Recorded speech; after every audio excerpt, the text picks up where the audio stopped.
as far as the developments at the Beitbridge Border Post are concerned. So let's get an update now and speak to the BMA's Beitbridge Border Commander, that is Ntakuseni Lambani. Good evening to you, and thank you so much for your time, sir. Perhaps we start with the update, right? Because I saw from your conversation earlier on with our colleague, it seemed that things had started easing up somewhat. Where are we now? Madam, good evening, and good evening to our viewers as well.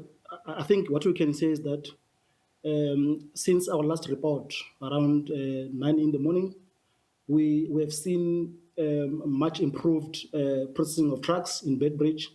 In the morning, we're at about 8 kilometers of the queues of trucks. Now we're at 6 kilometers. So we've improved by 2 kilometers since this morning. And we expect that overnight there will be more movement, and the possibility is that by tomorrow morning we might be at lesser kilometers. Of course, we have not had any incidents on the road. The officials between ourselves and police and other traffic officials, we are deployed on the corridor to manage the congestions. So what we can say is that at the moment there are very few trucks that are lining up at about 6 kilometers. And when we look at the genesis of the problem, if one were to interpret your statement that would have been sent correctly, it seems the problem was on the Zim side with regards to parking issues. Am I correct? Well, we do not want to apportion the entire blame on Zimbabwe. But what we can say is that one of the problems is that they do not have enough parking space on their side. What happens is that, like I said in the morning, when we do process on our side, they take long to receive what we are sending their way. But also we are owning up to our own limitations as well as a country to say. On our road towards the port of entry, you will see that there are a lot of abnormal trucks that are on the road, and that obviously affect the flow of traffic. So as much as Zimbabwe is also struggling with parking space, we also have to own up with our own limitation to say we are also not managing properly. But what we have done since then is that we have engaged stakeholders around the ecosystem to ensure that we halt on processing of abnormal vehicles, so that we allow normal trucks to flow on the corridor. And that improvement on interventions has seen massive improvement from what happened over the past 5 days and what's happening now. So all we're saying is that we do not want to really apportion everything in Zimbabwe, because when we do that, we will miss the opportunity to fix our own mistakes. So when then, you look at how things then proceed going forward, would you say you're envisioning that things are likely to be smoother now, given, the fact that you've been able to ease the congestions, but also secondly, given the fact that some of the truck drivers were now concerned about issues around their safety, how are you also working around that? So this morning, we met with the truck park owners.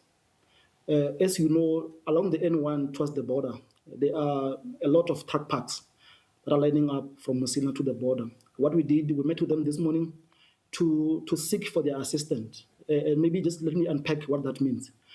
When the N1 is congested, you want to use the truck parks to decongest the corridor, so that at least there are no congestions on the N1. So the truck parks have come on board.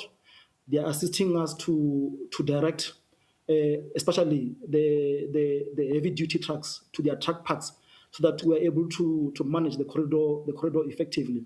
But we've also deployed our police from Musina police station, our border police from the border, our border guards from the BMA, to ensure that there's proper corridor patrols, that we deter these criminal activities from even taking place.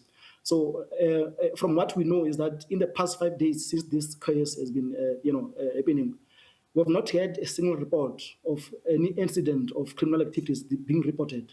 So that did indicate that we are seeing our law enforcement working very well with the industry on the corridor, and therefore we appreciate that. But also just to indicate that you see the congestions we're seeing now, It has been building up for the past 2 months or so. But also, if you compare it with the same period last year, you will pick up that there's been somewhat of a 20% increase of cargo movement towards Beitbridge if you compare the same period last year. And also, we know that when this happens, we intend to look at it from a pessimistic point of view, to say this suggests that there are inefficiencies. But for us, it means that traders, they do trust our border, and then they're sending their trucks out, towards our border, because they know that in Beitbridge there could be efficient processing of trucks. And that's why we're saying that the industry is diverting their cargo from other ports to Beitbridge. All right, appreciate your time. Thank you for that update. BMA's Beitbridge Port Commander Ntakuseni Lambani just giving us an update on the situation on the ground there.